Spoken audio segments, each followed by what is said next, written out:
नमस्कार मित्रांनो, स्वागत आहे तुमचं आपल्या यूट्यूब चॅनलमध्ये, ज्याचं नाव आहे स्टॉक अँड स्टिक. आता जर बघितलं असेल, जसं मी मागच्या व्हिडिओमध्ये तुम्हाला सांगितलं होतं, पेट्रोल आणि डिझेलचे भाव वाढले तर महागाई वाढणार आहे. तर आता महागाईचा जो टप्पा आहे पेट्रोल आणि डिझेलमध्ये, तर त्याचा हा चौथा टप्पा आहे म्हणता येईल. चौथ्यांदा ही भाववाढ झालेली आहे आता पेट्रोल आणि डिझेलमध्ये.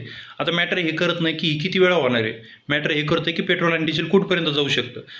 आणि जसं माझा अभ्यास आहे, म्हणजे आता जर सांगायचं झालं, मी इथे फक्त माझं पर्सनल मत मानतोय. इथे मी कुणाला सुचवत नाही की तुम्ही माझ्या म्हणण्यावर कुठली रिस्क घ्यावी. माझा अभ्यास चुकीचा देखील असू शकतो. तर माझ्या मतानुसार आणि माझ्या अभ्यासानुसार मला असं वाटतं की पेट्रोल आणि डिझेल लवकरच 150 रुपयाच्या आसपास जाऊ शकतात किंवा त्याच्यासुद्धा पुढे जाऊ शकतात. आता ही केव्हा जातील, काय होईल, याला वेळ देखील लागेल आणि यामध्ये आपण काही सांगू शकत नाही की किती दिवस लागतील. आणि मला असं वाटतं महागाईचा जो भडका आहे तो खूपच लवकर अजून वाढणार आहे.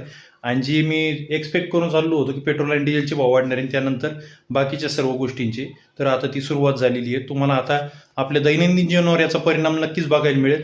आणि पेट्रोल पंपावर ज्या रांगा दिसत आहेत, हे त्याचं म्हणजे एक उदाहरण आहे. तर यामध्ये अनेक जण घाबरून साठा करत आहेत. हा प्रकार एक वेगळाच आहे.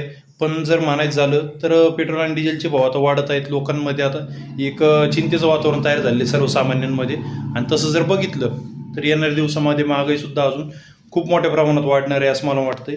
तर यासाठी तुम्ही कशा प्रकारे तयार आहात, तुम्ही मला नक्कीच आपल्या कमेंट बॉक्समध्ये कमेंट करून कळवा.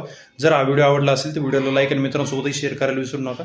आणि चॅनलवर जर नवीन असेल तर चॅनलला आपले सबस्क्राईब करायला विसरू नका. भेटत पुन्हा अशीच माहितीपूर्ण व्हिडिओमध्ये. तोपर्यंत धन्यवाद.